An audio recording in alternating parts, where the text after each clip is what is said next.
Okay, this is part 2. So I take the day off. I'm at my daughter's thing. They call me. They're all like, oh, I need the car back, like right now. So I'm like, well, is my car done? And he was like, yeah, it's done. He's like, the radio's fixed. I said, okay, what about the sound? They're all like, no, the sound isn't fixed. And I was like, so you're trying, I was like, no offense, but you're trying to give me back a car that you've had for 3 months that isn't fixed. And he's like, well, bring in the Pathfinder. And we'll get you into something else. I'm like, okay. So I spent hours cleaning it, doing all this. I go down there and he's like, oh, well, the guy who loaned you the vehicle before didn't do the paperwork right. So he just like took a bunch of pictures, made me fill something out, and then gave me the same car. So it's 4 months. So 4 months later, I get a phone call saying, oh, your car's done. I drive up to go pick it up, and when I tell you, it's like sputtering. It sounds horrible. Like, it sounded so bad. And I just picked it up and I left. Like, I'm so frustrated at this point. So I get a hold of Nissan, right? And this is what they offer me. They offer me $2,500 to keep the car and keep making payments on it.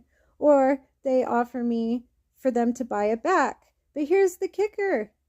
Okay, I've already spent over $6,000 in payments on this car, and they made me do all this paperwork. So I got all this paperwork sent in, and they only gave me a $2,500 credit. So they gave me like the payoff amount and a $2,500 credit, and then minus me all the money that they credited me, and now I have to pay $1,000 to give them the car back.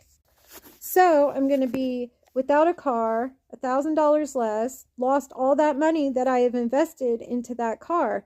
And I thought they were supposed to pay off the full purchase price. No, they just do the 10-day payoff. And I even asked, I'm like, how did you come up with this amount? And she gave me an equation, like no specifics. The lady said, I will get a discount on another car, but I don't even know how much. And then I got to start thinking about it. Well, then I'll have to pay the tax and licensing all over again. So I said, will you guys pay for that? She's like, no, we're unable to offer that at this time. Now, I did call in an attorney, but if I'm forfeiting the car, I don't think I have any like leeway. I'm just like, wow, I spent this money. I am doing the best I can and making these huge payments, and I get left with nothing. Like, I just feel like they should be held accountable. I don't know what to do right now. I don't know if I should turn in the car, if I should keep the car. Please, somebody help me. Give me advice, please.